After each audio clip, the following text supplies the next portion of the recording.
Bonjour à tous et à toutes, j'espère que vous allez bien. Aujourd'hui on se retrouve pour parler du chapitre 234 de Jujutsu Kaisen, un chapitre plein d'interrogations. Sans plus attendre, commençons. Le chapitre s'ouvre donc sur Yuta, voulant aller prêter main forte à Satoru, mais bloqué par Kashimo, refusant qu'il s'y rende.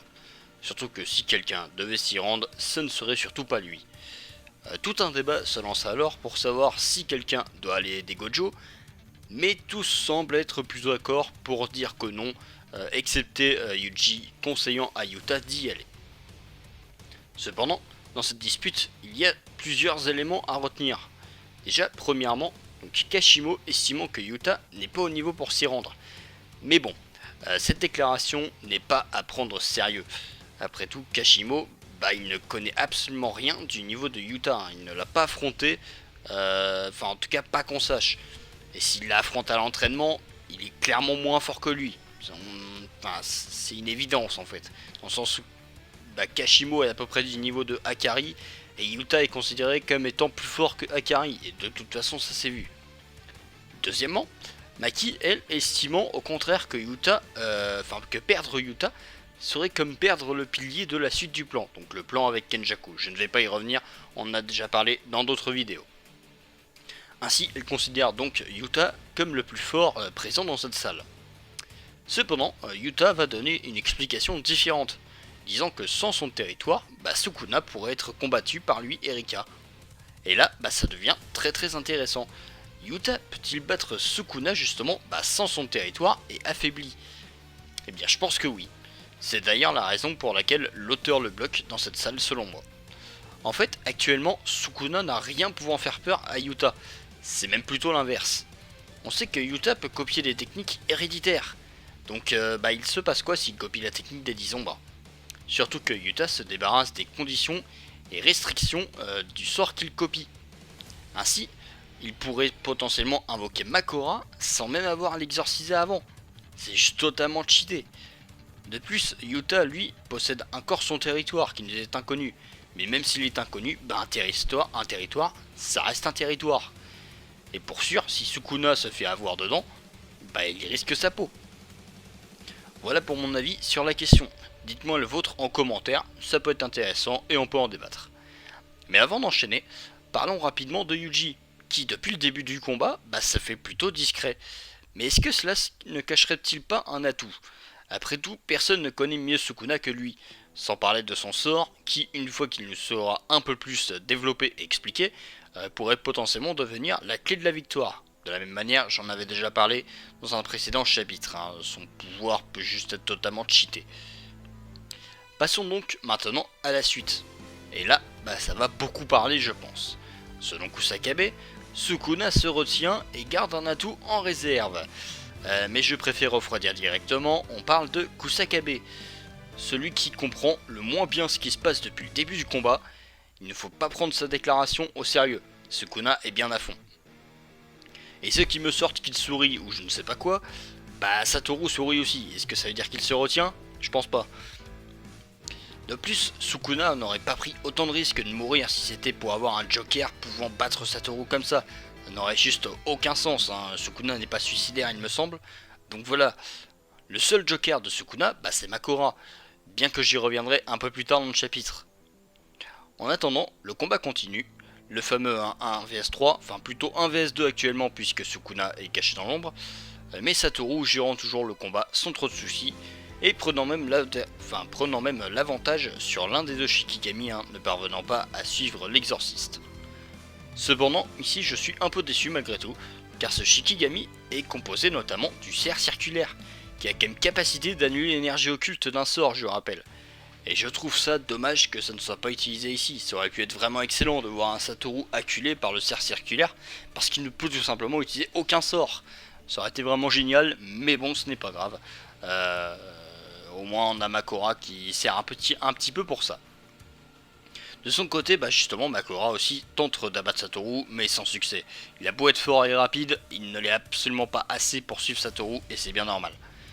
Finalement, même à 1 vs 3, le meilleur reste le meilleur, ça bouge pas de ce côté-là. Sukuna, plongé dans l'ombre en attendant l'occasion de frapper, nous montre qu'il craint très clairement le violet. Il revient ainsi donc sur le violet du début du combat, et on apprend alors que ce sort estimé être boosté ne l'était en fait pas vraiment.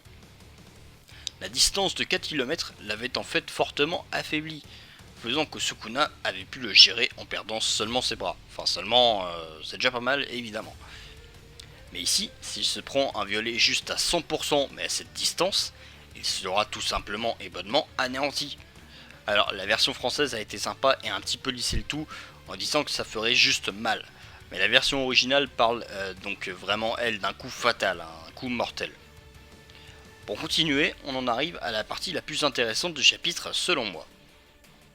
Makora, invoqué par Megumi, reconnaît Sukuna comme son maître, et ainsi, par un miracle inconnu, il déclenche un sort de Sukuna, coupant le bras de Satoru à distance. Alors évidemment, tout le monde est surpris, mais ce n'est pas forcément si étonnant.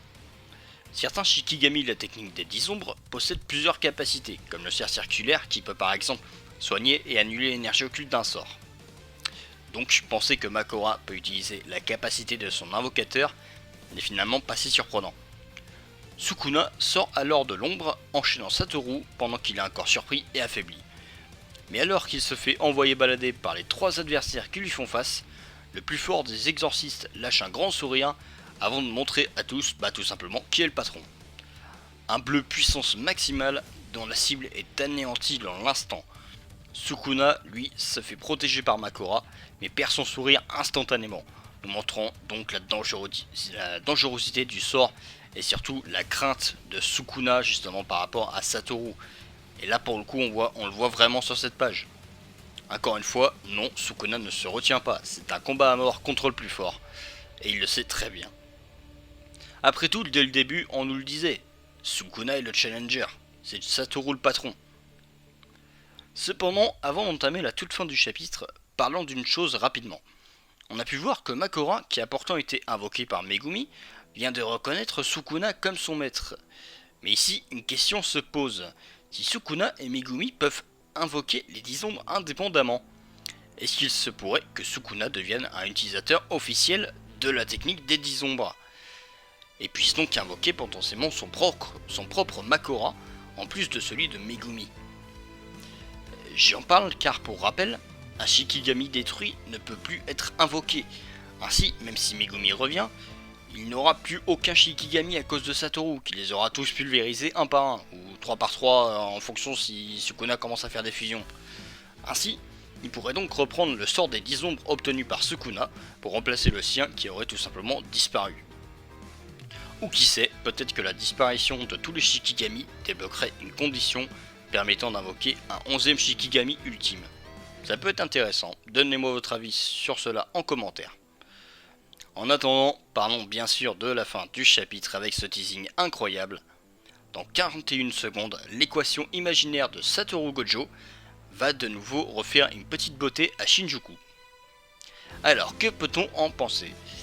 Et bien déjà, si ce violet touche, c'est terminé, Satoru sera le grand vainqueur. Voilà, ça c'est dit. Mais si celui-ci ne touche pas, que se passera-t-il ? Et bien dans tous les cas, les dégâts seront sérieux selon le teasing. Mais en plus de ça, rien ne dit que Satoru sera à court d'options même après cela. Il ne semble pas être à court d'énergie occulte, et peut encore utiliser des éclairs noirs à volonté. On a vu ce que ça pouvait faire sur Sukuna, ça fait bobo. Sans parler que si Makora est immunisé à bleu, il ne l'est toujours pas à rouge. De plus, Sukuna lui peut encore se faire one shot, que ce soit par bleu ou rouge, les deux peuvent vraiment l'annihiler encore actuellement. On a pu voir la puissance du bleu, puissance maximale. Sukuna il voulait pas se mettre dedans, clairement on a pu le voir à sa tête. Ainsi, Satoru a toujours l'avantage pour l'instant. Maintenant, ce violet touchera-t-il ? Eh bien je pense que oui, en partie. Pour moi, Makora va justement se faire avoir, laissant Sukuna de nouveau seul, avec ses propres sorts. Mais une fois cela fait, reste à savoir si Satoru aura encore assez d'énergie occulte justement, et je pense que ça sera le cas. Cet homme ne peut tout simplement pas tomber à court. Mais Sukuna a tout de même encore une carte à jouer selon moi, et c'est le territoire de Megumi. Car même si lui ne peut plus en lancer, Megumi doit encore pouvoir le faire en fait, tout simplement, car il a réussi à invoquer Makora, donc rien ne dit qu'il ne pourrait pas utiliser son territoire. Maintenant, Sukuna devra donc s'enfermer dans un lieu clos, pour que celui-ci soit utilisable, puisque ce sera le territoire de Megumi, donc avec la puissance de Megumi. Voilà, j'en ai fini avec ce chapitre. J'espère que ça vous aura plu, et nous on se retrouve pour une prochaine vidéo. Allez, bye tout le monde.